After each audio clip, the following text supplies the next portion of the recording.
Assalamu alaikum. Welcome to our YouTube channel Education and Clive. Azik video ch JKSSB female supervisor post hin khatra portion ch specialization to azik usi video yani topic yu ch su ch difference वनु सा तै society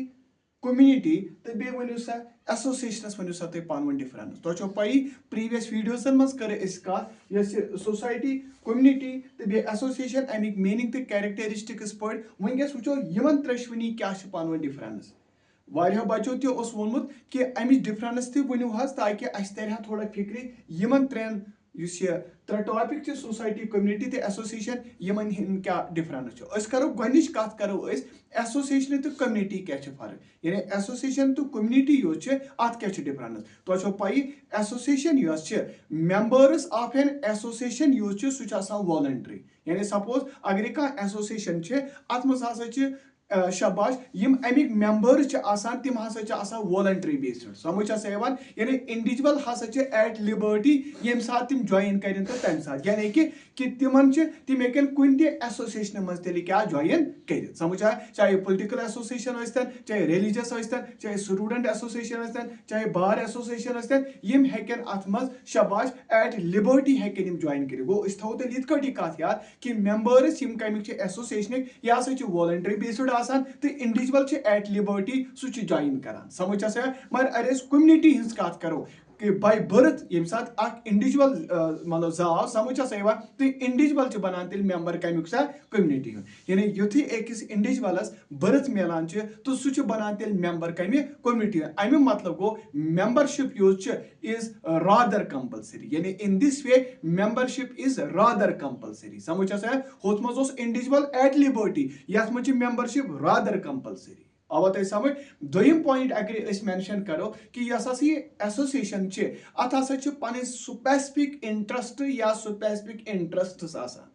यानी कह association अत हसा छ सम specific interest और some specific interests आसान मगर युस हसा ये कम्युनिटी छ आसान अत छ आसान जनरल इंटरेस्ट समझ आसा एक बात अस वनो यित कट an association has some specific interest और interest a community has some general interest त्रेम पॉइंट वनो है यस एसोसिएशन छ यस छ आसान स्टेबल मे बी स्टेबल समझ आसा एक बात मगर यह कि असित लॉन्ग लास्टिंग ते और इट मे नॉट बी सो समझ हो यवान बकर बे रिपीट यस एसोसिएशन छ इट मे बी स्टेबल समझ हो यवान यह कि लॉन्ग लास्टिंग ते असित मगर यह कि लॉन्ग लास्टिंग ते असित केन मगर अगर अस कम्युनिटी हिंस कथ करो यह आसान रिलेटिवली मोर स्टेबल यह आसान परमानेंट छ आसान समझ हो यवान कम्युनिटी आसान more stable more permanent than कम खोत एसोसिएशन समझ हो यवान मगर यस हसा ये एसोसिएशन छ आसान अथ आसान देयर लीगल स्टेटस आसान क्या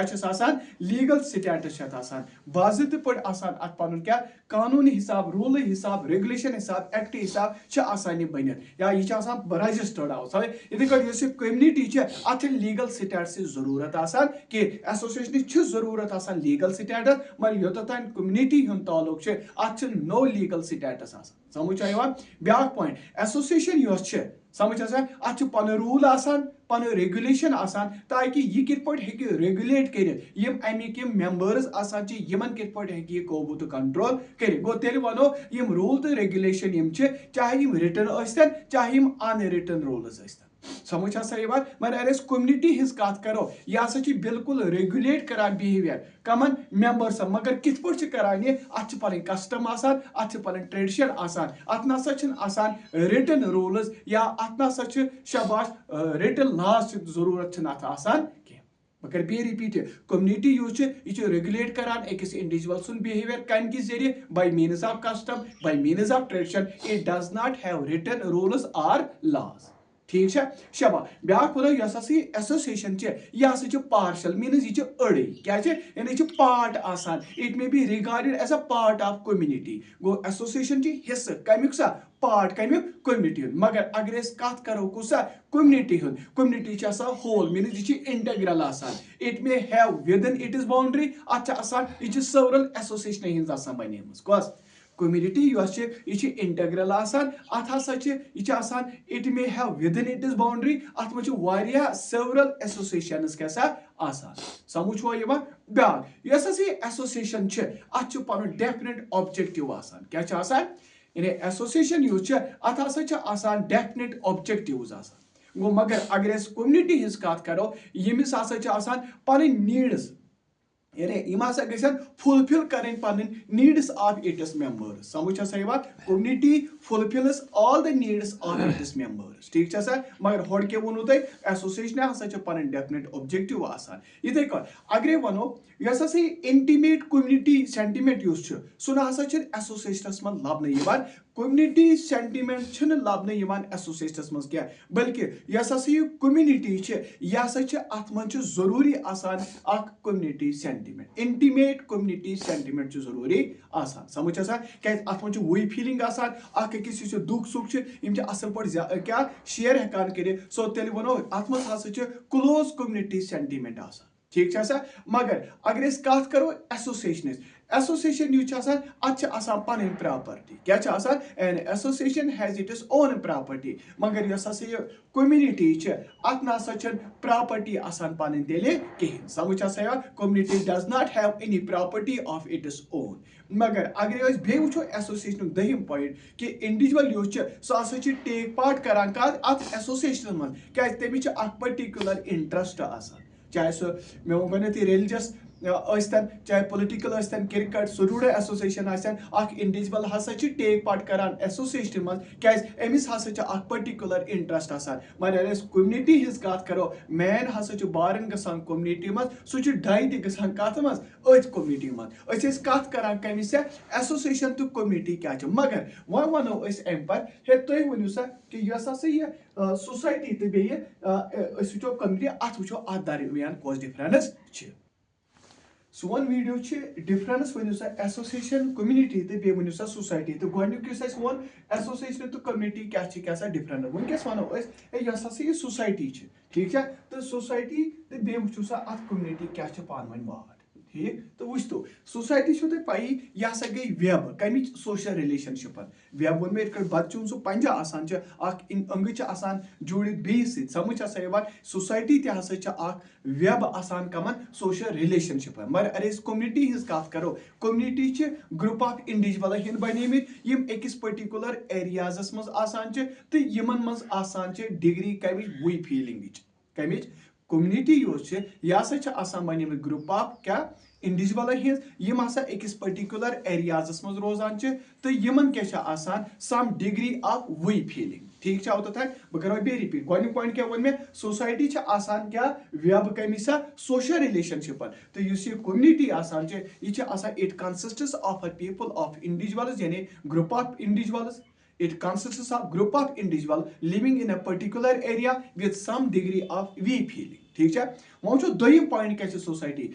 दपान डेफिनेट जियोग्राफिक एरिया नसा जरूरी क्या कम खतर सोसाइटी खतर यानी डेफिनेट जियोग्राफिक एरिया यह नसा एसेंशियल फीचर एसेंशियल एस्पेक्ट नसा सोसाइटी होन क्या मगर अगर कम्युनिटी हिंस कत करो कम्युनिटी हसा यह डिनोट करान डेफिनेट लोकेलिटी या अत हसा गोस आसन जियोग्राफिक एरिया ठीक है तथा वन बे a definite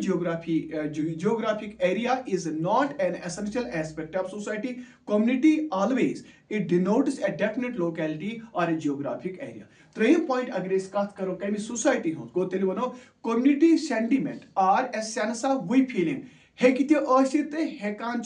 तेल सोसाइटी मज कहें यानी मे बी प्रेजेंट और may not be present in society यानी क्या सोसाइटी खबर कौन समझ हसा ये मगर अत मज शबाश वी फीलिंग यानी वो कि यह सेंस ऑफ वी फीलिंग हे प्रेजेंट तो हे प्रेजेंट मगर अगर कत करो वन कमिस कम्युनिटी हिंस कत तो कम्युनिटी सेंटिमेंट हसा एसेंशियल एलिमेंट मान कम्युनिटी हूँ so there can be no community in it is absence अगर ने अत मज कौस कम्युनिटी सेंटिमेंट अगर नहीं वही फीलिंग आसे कहें दपान तेल नसा हेक न तेल कम्युनिटी ते कहें गो सोसाइटी ये है कि इट मे बी प्रेजेंट और it may not be present कत मज हेक वही फीलिंग या हेक ते मगर कम्युनिटी जरूरी जरूरत क्या सा वही फीलिंग समझ सवा क्या अगर नहीं वही फीलिंग आसे कहें तो तेल वनो community there can be no community in its absence आवा समझ ब्या सोसाइटी बड़ आसान वाइडर कम्युनिटी स्मॉलर रिपीट कर बह सोसाइटी यह वाइडर गो there can be more than one community in a society गो अत मज शबाश there can be more than one community यानी अत मज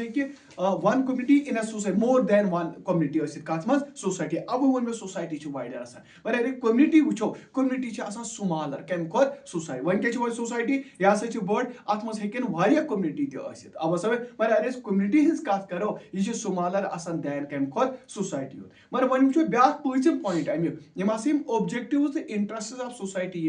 यम हसा extensive आसान यम varied आसान मुख्तलिफ सोसाइटी मुख्तलिफ आसान यम ज्यादा एक्सटेंसिव आसान मगर अगर ऑब्जेक्टिव तो इंटरेस्ट वो कम्युनिटी हिंद यम लेस एक्सटेंसिव यम लेस वेरिड आसान करो बे रिपीट ऑब्जेक्टिव्स या इंटरेस्ट्स कमिक सोसाइटी यम मोर एक्सटेंसिव तो मोर वेरिड नत यथ मज ऑब्जेक्टिव्स तो interests of community less extensive बे लेस वेरिड बे वो ब्या सोसाइटी अत मज इन्वॉल्व गसान लाइकनेस तो डिफरेंस क्या अत मज इन्वॉल्व गसान लाइकनेस तो डिफरेंस सो तेल वनो common interests as well as diverse interests are present in the society यानी कॉमन इंटरेस्ट ति डाइवर्स इंटरेस्ट ति लबन कत समझ तेल सोसाइटी में मगर यह लाइकनेस यह इम्पार्टेंट मान कम खोत दैन डिफरेंस खोत कत मज community likeness is more important than difference कत मज कम्युनिटी गो लाइकनेस पर कम्युनिटी ज्यादा आसान so there is common agreement of interests and objectives on part of its members यानी कम्युनिटी यमन मेंबर हिंद बनिमित आसान तत हसा कॉमन एग्रीमेंट आसान कमन हुन इंटरेस्टन हुन ते ऑब्जेक्टन हुन ते ऑब्जेक्टिव्सन हुन ते समझ सही on part of the community last वन बे society it involves both likeness and differences common interests as well as diverse interests are present in society मगर अगर कत करो community हुन likeness is more important than difference in community there is common agreement of interests and objectives on the part of members ठीक है सोन topic क्या female supervisor post खतर यह वीडियो वनकस दिवान तुम ऑलरेडी पढ़मुत सोसाइटी कम्युनिटी तो एसोसिएशन मगर आज वो अमिच डिफरेंस क्या